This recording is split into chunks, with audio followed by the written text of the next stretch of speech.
was just over 4 years ago, in January of 2022, that I suffered some major injuries in a car crash at 23 Mile and Hayes. Because of my multiple injuries following my discharge from the hospital, I had follow-up meetings with 8 different doctors. And my brother, who took me to those meetings, pointed out that at least 5 of those doctors, after reviewing my case, told me that I was lucky that I was alive, lucky that I survived the accident. Kind of the reason was my spleen was ruptured in the accident, and I was lucky that the first responders got me to Henry Ford Macomb Hospital quickly enough for the doctors there to remove my spleen before I bled out. My personal physician said another 5 or 10 minutes I would have made it.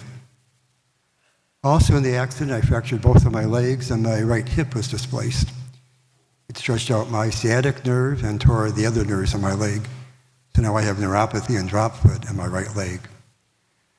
Before they could do the surgery, though, they had to find out, of course, where the bleeding was coming from, and so they gave me a CAT scan.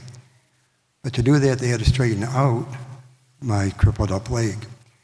It was very painful. I think I shouted out in pain. I kind of begged them to shoot me, I think. It wasn't that bad.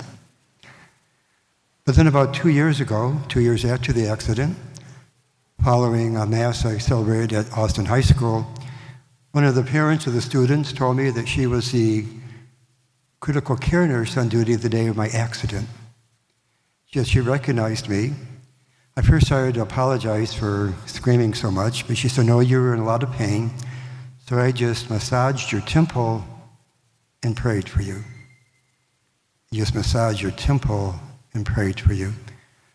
That sent chills through me. I'd always thought that somehow the risen Christ was present during that time. Wasn't sure just how.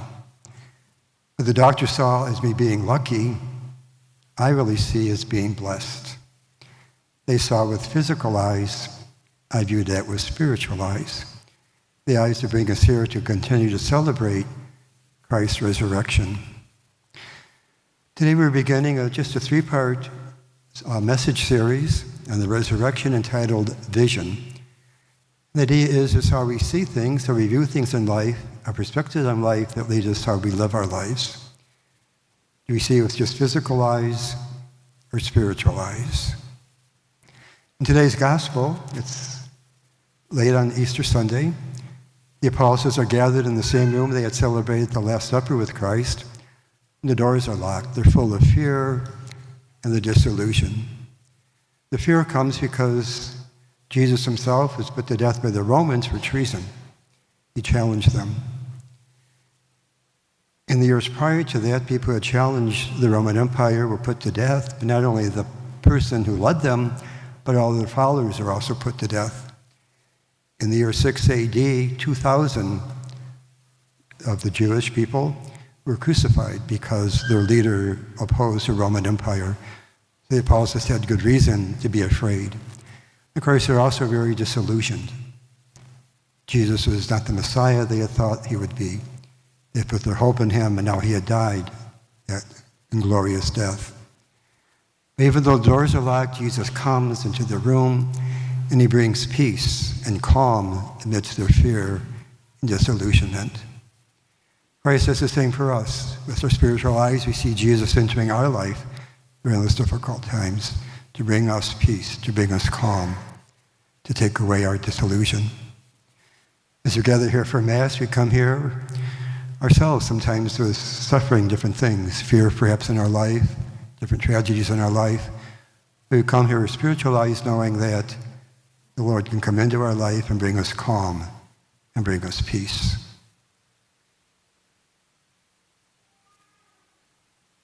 Part of the vision we have with Jesus rising from the dead, our spiritual eyes, tells us that it determines rather how we live our life and how we view death itself. If we believe that at the end of our life, after we die, there's nothing else there, we'll have a very different way of living our life than if we believe that once we die, we will see God face to face. If we just see with physical eyes that death is the end for us, then of course we're going to live a very different life. We're going to fill ourselves with material things, live very self-centered lives. Material things become important, success and all that kind of stuff. If we believe that after we die we're going to see God face to face, well, then we're going to live our life very differently, aren't we?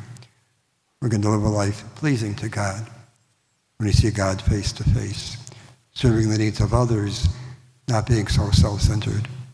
That vision really changes how we live our life. Also today, as you know, is Divine Mercy Sunday. And for our spiritual lives, we see mercy flowing from the heart of Jesus, the pierced heart of Jesus on the cross. The same life that flows from the wounds in today's gospel. And that mercy that flows into our life, then of course we are called to share with others. Those who are kind of deep into divine mercy should be very merciful towards others, sharing that mercy with others. It's part of what we see with our spiritual vision during this Easter season. Today's gospel also reminds us the importance of community. It was when he was separated from the community that Thomas did not experience the risen Christ. The week after, when Jesus appeared the second time Thomas was here, it was through the community that he came to realize God's presence in his life, Christ's presence in his life.